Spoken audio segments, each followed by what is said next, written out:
Shalom, salam sehat, sukacita, dan semangat. Prapaskah hari yang kelima, mari kita berdoa. Tuhan, kami bersyukur atas kehidupan yang Engkau karuniakan. Tuhan, kami mohon bimbinglah kami dengan Roh Kudus-Mu, agar kami mampu untuk menghayati firman-Mu dan melaksanakannya dengan penuh sukacita. Berfirmanlah bagi kami di dalam nama Tuhan Yesus Kristus kami berdoa. Amin. Pembacaan Alkitab di Prapaskah hari yang kelima dari 1 Yohanes 3 ayat 11 sampai 18. Sebab inilah berita yang telah kamu dengar dari mulanya, yaitu bahwa kita harus saling mengasihi, bukan seperti Kain yang berasal dari si jahat dan yang membunuh adiknya. Dan apakah sebabnya ia membunuhnya? Sebab segala perbuatannya jahat dan perbuatan adiknya benar. Janganlah kamu heran, saudara-saudara, apabila dunia membenci kamu. Kita tahu bahwa kita sudah berpindah dari dalam maut ke dalam hidup, yaitu karena kita mengasihi saudara kita. Barang siapa tidak mengasihi, ia tetap di dalam maut. Setiap orang yang membenci saudaranya adalah seorang pembunuh manusia. Dan kamu tahu bahwa tidak ada seorang pembunuh yang tetap memiliki hidup yang kekal dalam dirinya. Demikianlah kita ketahui kasih Kristus, yaitu bahwa Ia telah menyerahkan nyawanya untuk kita. Jadi, kita pun wajib menyerahkan nyawa kita untuk saudara-saudara kita. Barang siapa mempunyai harta duniawi dan melihat saudaranya menderita kekurangan, tetapi menutup pintu hatinya terhadap saudaranya itu, bagaimanakah kasih Allah dapat tetap di dalam dirinya? Anak-anakku, marilah kita mengasihi bukan dengan perkataan atau dengan perbuatan, tetapi dengan perbuatan dan dalam kebenaran. Seorang kakak dan seorang adik di hari Prapaskah yang kelima, kita akan merenungkan kisah seorang kakak dan seorang adik tentang kebaikan yang kelima, yaitu mengasihi saudara sendiri atau saudara kandung. Setiap malam, secara diam-diam, kakak beradik ini saling mengantar sekarung beras ke lumbung saudaranya. Berulang kali dilakukan setiap hari, setiap tahun. Sampai suatu malam mereka bertemu dan melihat bahwa mereka sedang sama-sama memikul sekarung beras. Bertanyalah sang kakak, "Akan kau kemanakankah sekarung beras itu?" Sang adik menjawab, "Ini untukmu, Kak. Karena aku merasa aku cuma sendiri dan kakak hidup bersama dengan istri dan anak-anak. Aku cuma memiliki kebutuhan yang kecil, sedangkan kakak mempunyai kebutuhan yang besar.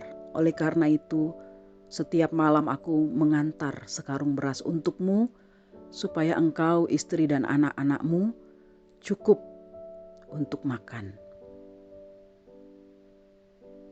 Ketika sang adik bertanya, "Untuk apa sekarung beras itu?" Sang kakak menjawab, "Ini untukmu, adikku. Karena aku berpikir engkau hidup seorang diri. Sedangkan aku ada istri dan anak-anakku. Oleh karena itu aku memberikanmu sekarung beras ini supaya engkau bisa menabung dan mendapatkan pasangan hidupmu kelak." Demikianlah kakak beradik ini saling mengasihi satu dengan yang lainnya. Kasih memang harus dimulai dari rumah, dari saudara sendiri. Bagaimana mungkin kita mengasihi orang lain, sedangkan kita memperlakukan saudara kandung sendiri dengan buruk?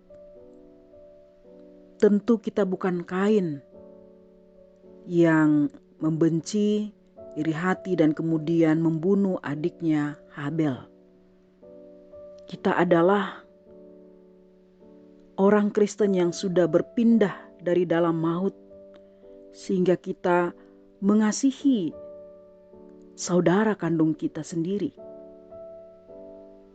Kita sudah memiliki kehidupan kekal di dalam diri kita yang dikaruniakan Kristus, yang sudah menyerahkan nyawanya untuk kita. Jadi kita pun wajib untuk mengasihi saudara kita, berkorban bagi mereka. Dan jika kita memiliki harta yang cukup, maka berbagilah dengan mereka. Apa yang bisa kita lakukan untuk saudara kandung kita, lakukanlah dengan penuh kasih.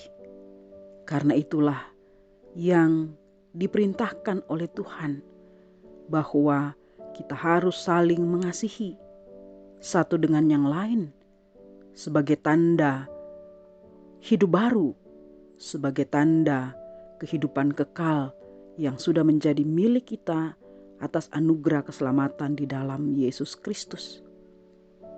Marilah kita saling mengasihi di dalam keluarga kita, di antara sesama saudara. Bukan dengan perkataan atau lidah, tetapi dengan perbuatan dan dalam kebenaran. Bantulah saudara-saudaramu, saudara-saudara kandungmu yang dalam kesulitan. Doakan mereka, berikan motivasi, dukung mereka secara finansial jika engkau mampu. Dengan demikian, engkau mengasihi saudaramu sendiri seperti yang Tuhan inginkan. Amin.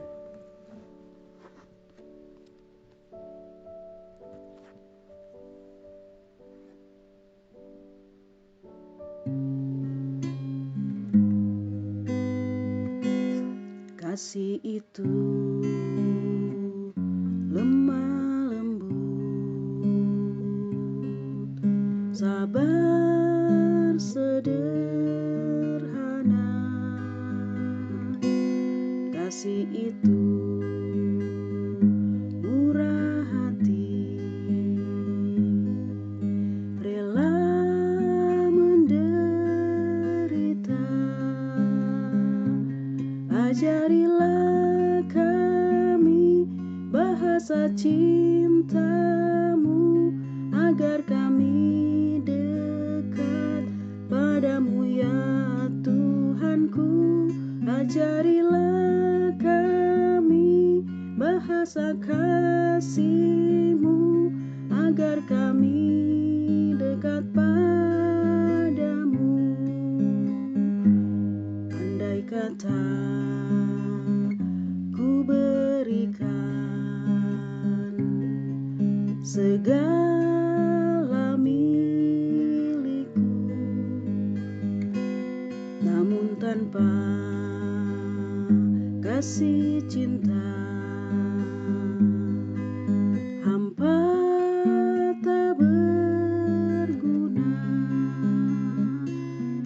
Ajarilah kami bahasa cintamu, agar kami dekat padamu ya Tuhanku. Ajarilah kami bahasa kasih-Mu, agar kami dekat padamu.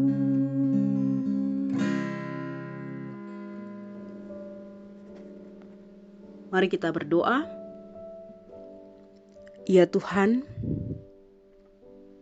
sebelum kami keluar untuk mengasihi orang lain, kiranya kasih itu kami praktekkan dalam keluarga kami, bagi saudara-saudara sekandung kami, bagi kerabat-kerabat kami, bagi kekasih-kekasih hati kami di dalam rumah. Mampukanlah setiap saudara, kakak beradik, untuk hidup dalam kasih-Mu sebagai tanda bahwa mereka sudah diselamatkan oleh Kristus, sebagai tanda mereka berpindah dari maut di dalam hidup yang baru. Mampukanlah setiap saudara, kakak beradik, untuk saling memperhatikan, saling mendoakan, saling memotivasi, saling membantu